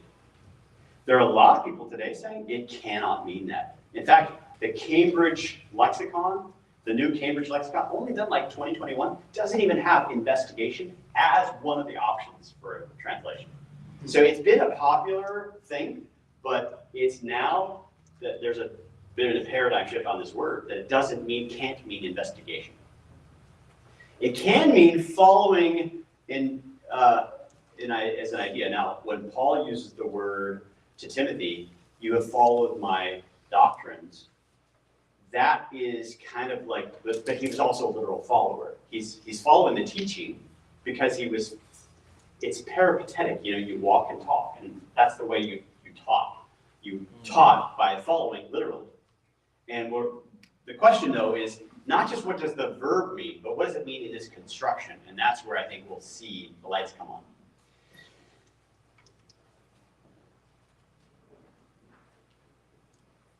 Examples of this verb as a perfect participle. Here is what I do. I tend to think the best way to interpret a word is to see how other people in that same time and place use the word, not just in general, but in the exact construction. Using it as a perfect participle, it doesn't just mean to follow, it means having been a follower. Having been a follower is the best way to translate this word in its construction. So here's how, when I found that exact Greek word in use by other people of the period, I found Papias said, if by chance someone who had been a follower of the elders should come my way, I inquired about the words of the elders, for I did not think information from books would profit me as much as the real person. So the follower was not an idea, it was a person. Having been a follower, he wanted a real person, a real witness, Josephus. Everyone that undertakes to deliver the history of actions truly ought to know them accurately himself in the first place, either having been concerned in them himself, having been a follower, or been informed of them by such as knew them, i.e. secondhand. What does he use for the first hand? The word that Luke uses. First hand, having been a follower, having been there in real person. Philo. Shall a person inquire of his parents as if they had been present? Same word Luke uses. When God created the world? No, for the parents will say, we in our youth were fond of inquiring of our parents. Inquiring is in contrast to the word that Luke uses here in Philo. Philo uses the word in contrast to investigation. He says that elsewhere, will you say to a friend, come and bear witness for me that you have seen and heard, and having been present at? Same word Luke uses. A whole catalog of things which you have neither seen and heard? I think not. There are at least 3 or 4 examples, I think, at least open up the possibility that Luke is claiming to have been present, having been a follower. And when he uses having been a follower with the word anothen from the beginning, I think we really have something to chew on. So when I found that possibility, I said, okay, who else has talked about this? There's a cool tool out there called Google. I don't know, raise your hand if you've heard of this. Google has a cool thing called Google Books, and it's scanned in all kinds of books throughout the last 500 years. And you can type in words and phrases and then see where these words and phrases come up in conversation. So I can put in the Greek word or other things around it, and I can find people who have commented on this construction of the Greek word. And here is what the Vice Chancellor of Oxford said in 1784 about this. This guy named Thomas Randolph said, "I am sensible that the word," let's see if I can do it right, "parakoluthakoti," may and often does bear an inferior significance, to trace out things by inquiring. But the sense here given is the primary and most natural signification of the word. And it is observable that Josephus makes the same apology for the truth of his history as does Luke here for his gospel. So I had done a search for that word in its same construction ahead of Randolph, and I noticed in the commentators who talked about this, they were doing the same thing. They're finding it. They didn't have the easy search tools. I have extensive library digitally that I can kind of search for tools. Who else uses this word? And they just, they had to do the hard, slow way, looking up in other books. And, you're not the Vice Chancellor of Oxford unless you've gone through and sort of mentally noted all the different passages and words. Anyway, so he says, it is observable that Josephus makes the same apology for the truth of his history. He sets forth himself as a worthy credit, and the word is by him opposed to knowledge acquired by the inquiry of others. So also in this passage of St. Luke, the word is taken in the same sense, answers to the eyewitness and ministers of the word in the former verse. It makes the sense more easy, gives us a reason and an account of why it seemed good to St. Luke to write this gospel, and how thereby Theophilus and other Christians might know the certainty of those things wherein they have been instructed. It also corresponds to the qualifications required of an apostle. We'll talk about that too. There's capital A apostle, the 12th, and there's small a apostle, one sent, and you will see there are lots of New Testament examples of people who are not 12, but are still apostles, Paul being one of them. Qualifications required of an apostle in the first chapter of Acts, having attended all things punctually from the very first, is the same as having accompanied with the apostles all the time before Jesus went in and out among them. And this seems to be as necessary a qualification for an evangelist as it is an apostle. The problem is this didn't kick on. It didn't take on this hypothesis. It was, it was a paradigm that was stillborn. And it's mentioned in a handful. I think I found a dozen commentators with this perspective. It just didn't catch on. Here's another commentator that mentions it to you. Oops. B.F. Westcott, you may have heard him. Westcott and Ford has a classic Greek dictionary, or a Greek, like the Greek. Translation? Greek, what do you call it, like that? No, it's a Greek version of the New Testament. Today we use, the Nesbia Aland, or, basically it's what's the best reading of the text. So it's the New Testament in Greek, but that Westcott Hort was very commonly used in the 1800s. And he says the same term here, the verb in question, describes the personal attendance on a teacher. Papias cited by Eusebius, and the careful following of doctrine by Paul. The long companionship seems to be the criterion of the complete knowledge. He's saying that Paul's use of it implies actual following. And this view of the notion implied in following illustrates the meaning of the next words. St. Luke's continuous familiarity with his subject gave him a knowledge of the whole cycle of tradition, and not only of particular periods or particular parts of it. His knowledge started from the first and extended to every point. So here is a list of other scholars who have held this view. It goes from basically 1709 all the way down to 1922. Henry Cadbury was a strong advocate of this perspective, and he writes from the 20s to the 50s. Probably the last major advocate of this position, and you'll see people interacting with him on that here and there in the commentaries. All right, so let's get back here to working through the Greek translation, verse by verse. This is going to be a very wooden translation just to help you see what this verse means. So, inasmuch as many have endeavored each, sometimes that is thought of as one word. I think it's two words. In Greek, they didn't have spaces between words. And I saw in Codex Beza, the one I talked about earlier, the Western text, it separates them. Oh, okay, that's another way to read it. I didn't think about that was an option. And it kind of changes the meaning of that. I think this makes better sense. Each to set in order a narrative concerning the having been completely fulfilled events among us. All right. Well, if you look at the way that Luke uses some of these same words and ideas, and Josephus and others, I think it gives us insight into what these words can mean. So in Acts 17:12, we get the idea that the word many doesn't necessarily mean one or two. Many have endeavored to write a narrative, to organize a narrative. Well, Luke is writing at a time when many had already done this. And therefore, I think that's a good argument that Luke is not the earliest gospel. And then, if it's many though, well, how can Matthew and Mark amount to many? He might have said as others. He probably wouldn't have used the word many in that case. I talked to T.C. Schmidt about this, who is the scholar who wrote a fantastic book recently on Josephus.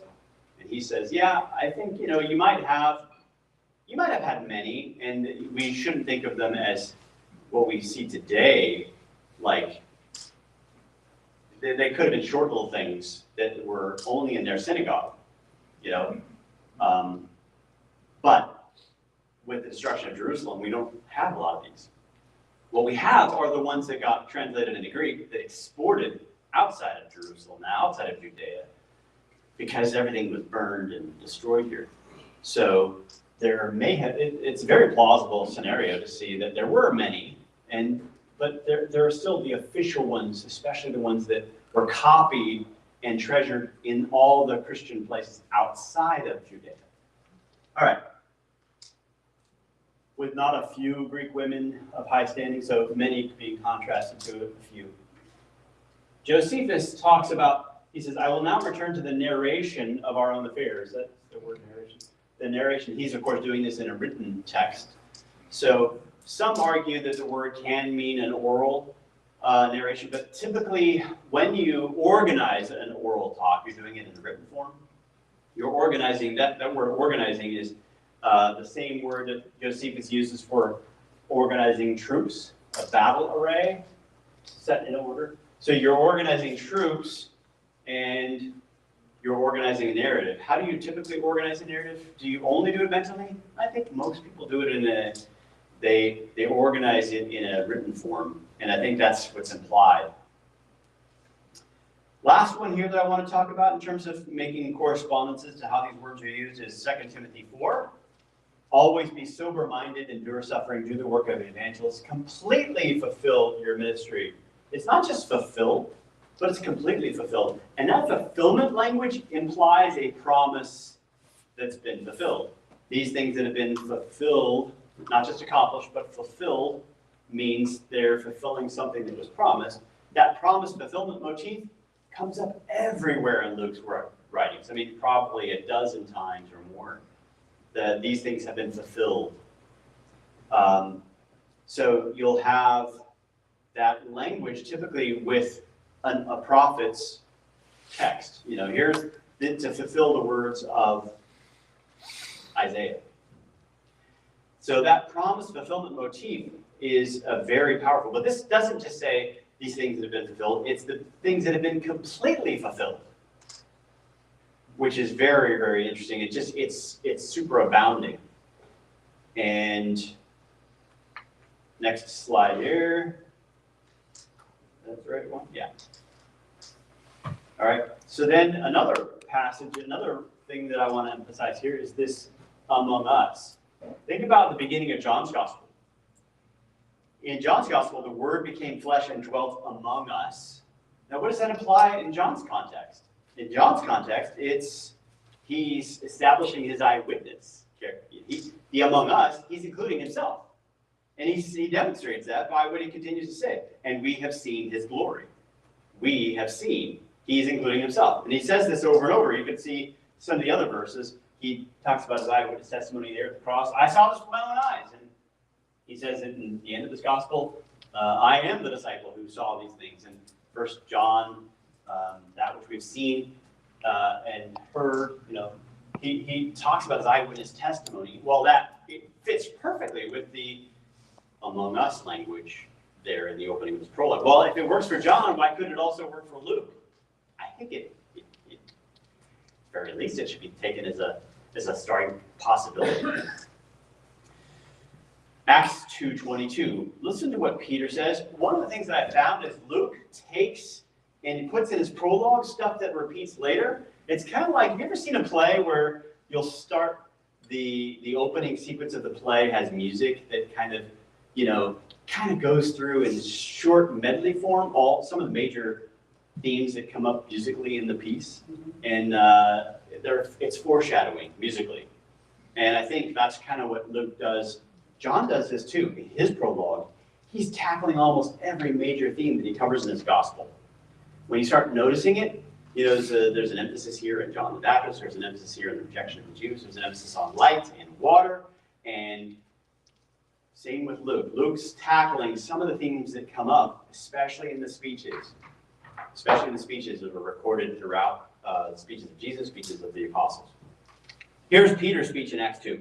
Men of Israel, Jesus of Nazareth, a man approved by God to you by mighty works and wonders, which God did by him in your midst, in the midst of you, as you yourselves know. So Israel, men of Israel, this is the context of Acts 2. It's actually not just the Israelites, but all the people from all the different surrounding areas. All right? Okay, so it's Pentecost. Well, how would all the people from all these other areas know what happened? Well, he says very clear, just a few verses earlier, men of Judea, and he describes things that you yourselves know, implying that his primary audience. He meant in Acts, Luke mentions the fact that you have representatives from these other parts, but the major audience are people from Judea, because travel is hard.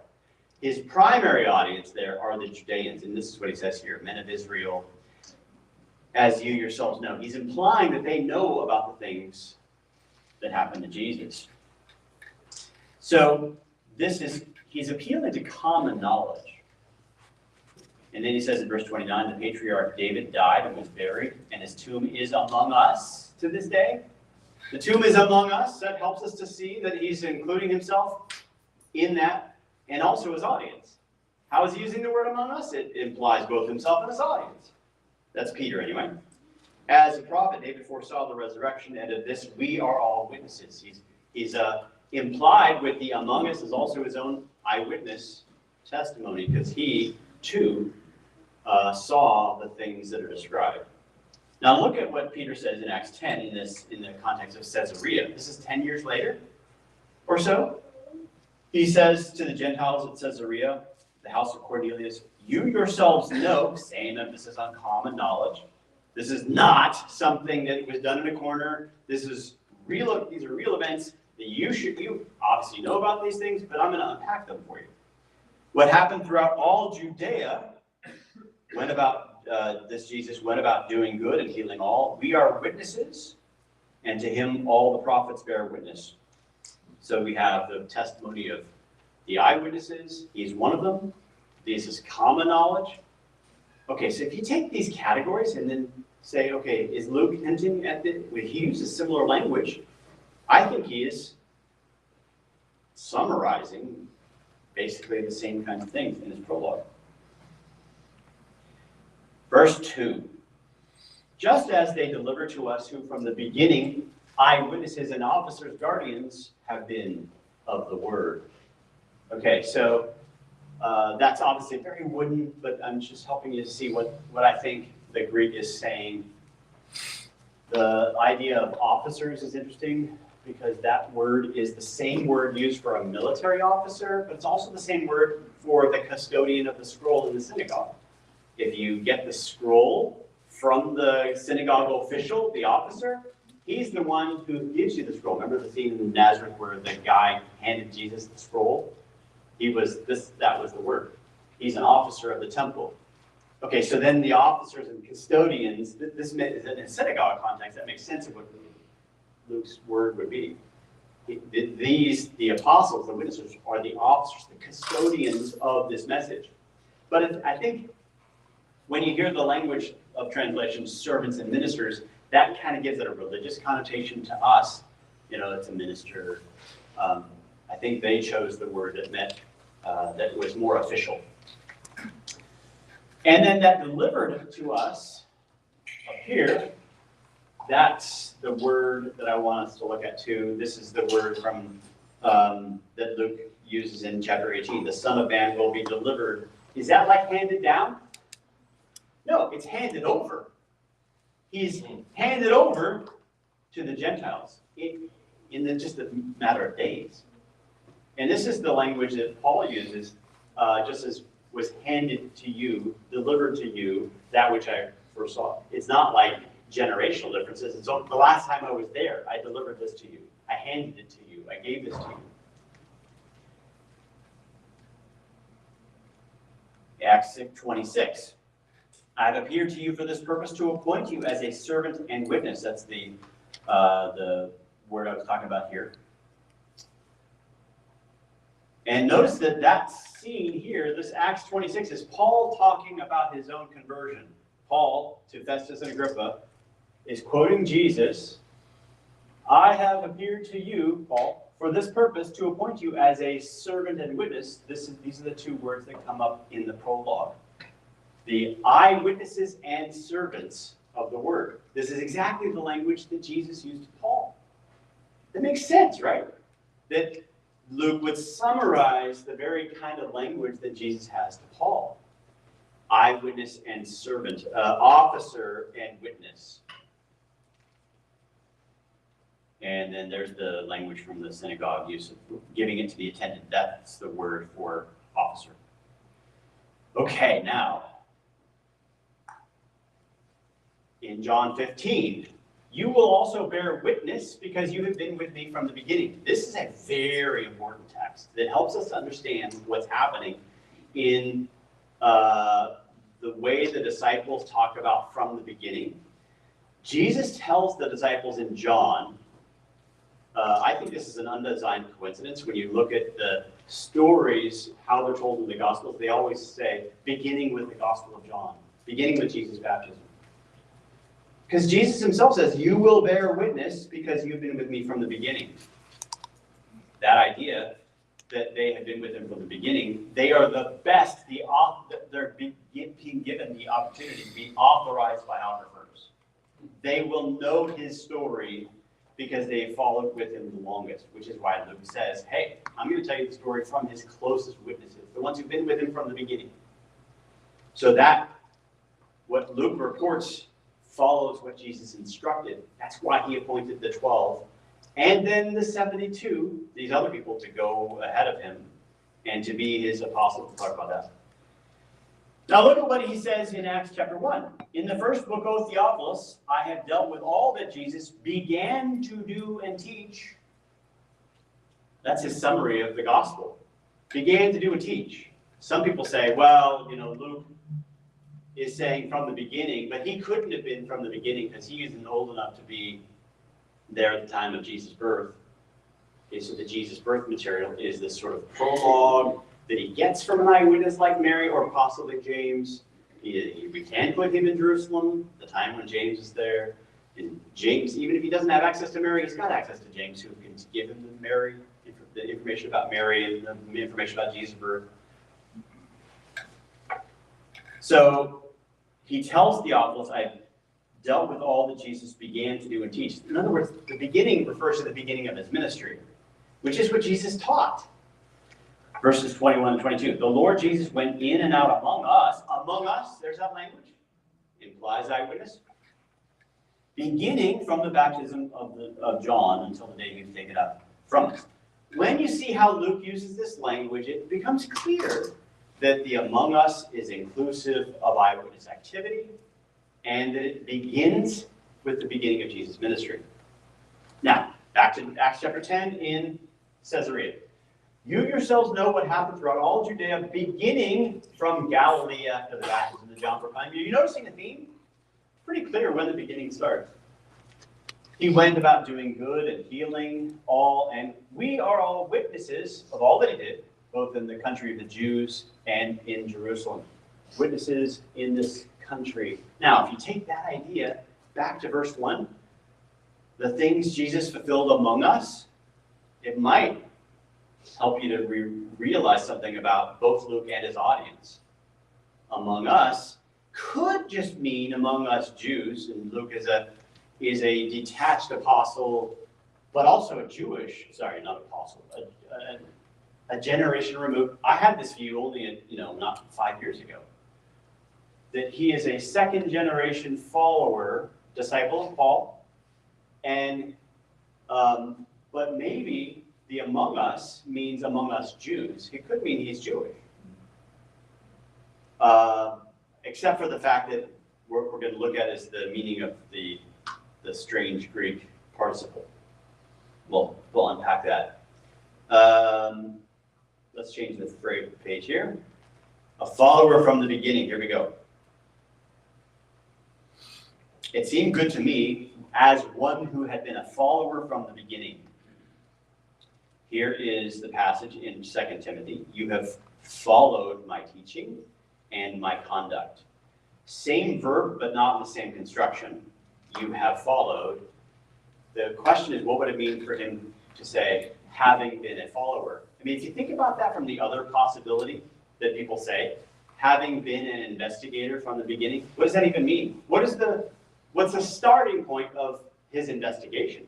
Having been an investigator from the beginning, does it mean the beginning of his conversion? And that doesn't fit with all that we've seen in terms of the among us and the witness and the beginning. When you see all these three verbs converge, it always means from the beginning of the story, from the beginning of his baptism, that all of us, among us, who were eyewitnesses saw. That's sort of the connection that you continue to run up against. Now, Papias, as we saw, uses this word in terms of having been a follower, meaning actual following, physical presence. Philo uses the word the same way. Look at what happens in Acts 26. We find this word here. This is the word anothen. Compared to from the beginning, this is the word we find from the beginning in the other part of verse 2, eyewitnesses from the beginning. I believe these are compared and contrasted with Luke's use slightly different words, but they're synonyms. You'll say one thing and then you'll say another thing in a slightly different language. Well, Luke himself does this in Acts 26. Acts 26, he uses the word from the beginning, ab arche, and then he uses the word anothen to kind of mean the same thing in just another verse. Paul is talking about, or others are talking to Paul about, it is Paul talking. My manner of life from my youth, spent from the beginning among my own nation in Jerusalem, is known by all the Jews. So this is Paul's life. People know from the beginning. And then he goes on, verse 5, they have known for a long time that I have lived as a Pharisee. That for a long time is one way that people translate this, but it's a recent development. For a long time, that tends to be the preferred interpretation if you look at modern English translations. You go to the older translations, and every one of them have from the beginning here, and they say from the first, the other one from up arche. Arche is sometimes translated from the start, from the top, which is why it's the beginning of the story. And anothen is the word for that we find in "you must be born again." It can mean again, and it can mean from the top, and it can mean from the beginning. So when the curtain was torn, sometimes it'll be anothen there from the top. So it's very similar. It's parallel to aparche, and that parallel, you're going to use a parallel often with different words, very common in English too. But that we can see that the context makes clear the same things are being addressed. They're talking about his being raised as a Pharisee and living like that. Here's a writer from the 1800s who kind of takes this interpretation. Notice what this guy says. Johann Hugh. Luke's prologue contains two parts, one general and the other particular.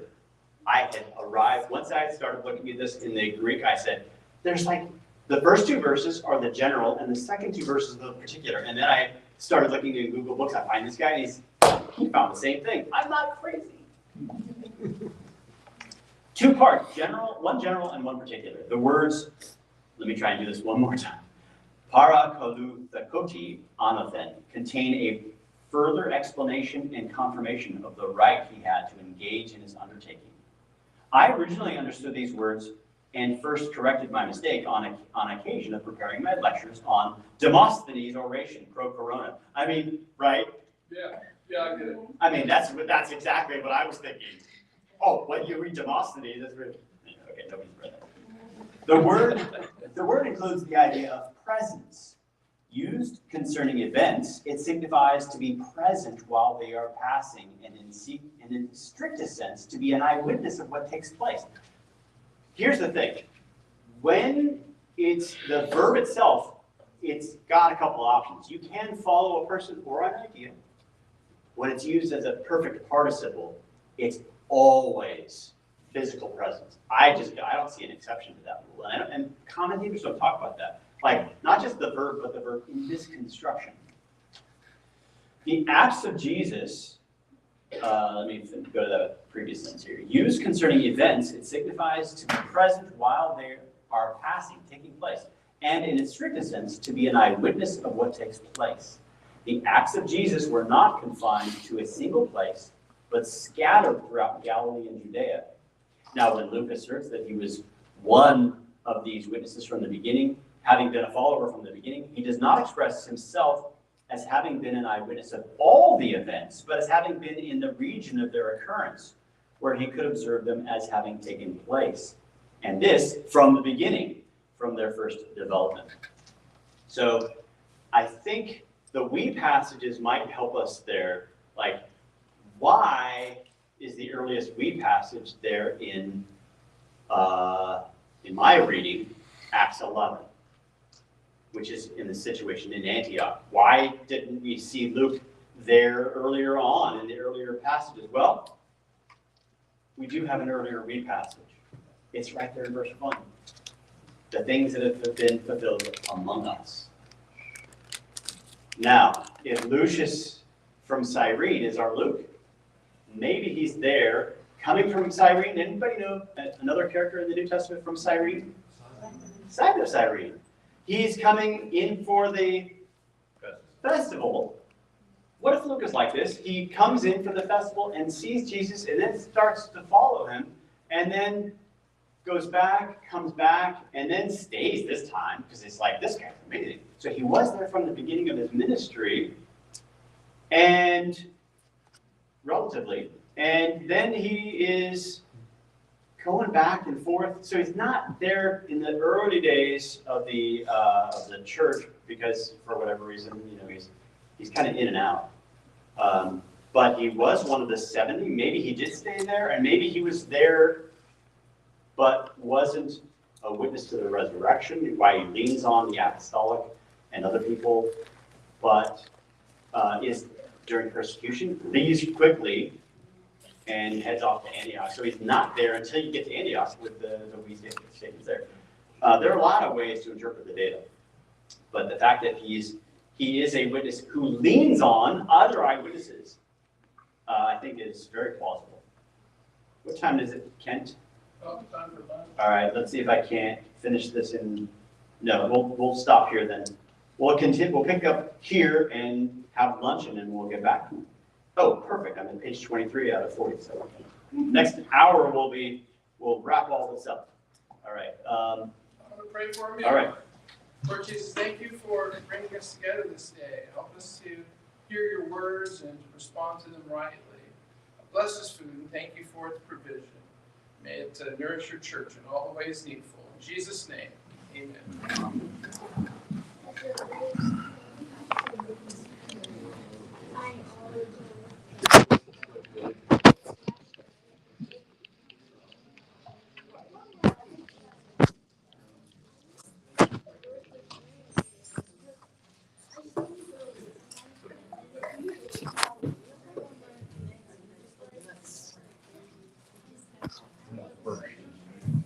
Yes, sir.